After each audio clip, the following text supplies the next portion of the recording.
This doctor shot and killed the mother of his child and then turned around and killed himself. Now, the relationship between these two was just that. They had a 2-year-old son and they were co-parenting. But they were co-parenting through the courts. So there was a child support situation going on between the two. Now, one of the things I was able to find was one of their court hearings for a temporary injunction, which is to prevent the child from being taken out of the county or the state.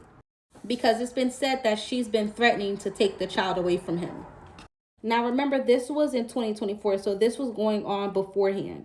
Now, these two were living separately for 2 years, and he was paying the bills at her place and his place.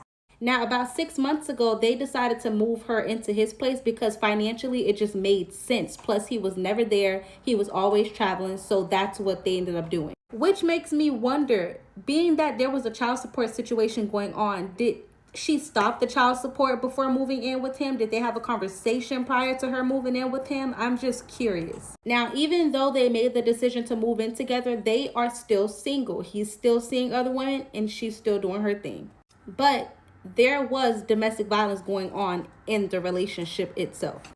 And it wasn't just on his end. It seems like it was both parties. Let me show you. Now, one of the family members said, he's a little bitch. He took my cousin's life and that hurts. Now, we're going to skip the other comments and look at this one.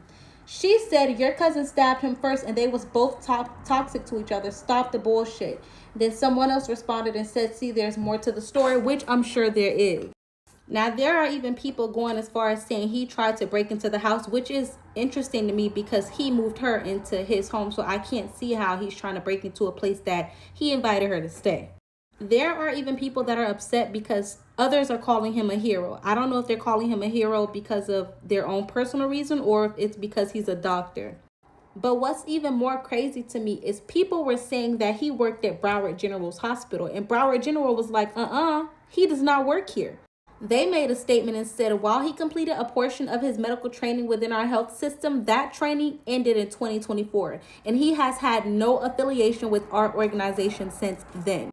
They did not want anything to do with this at all with that statement, okay?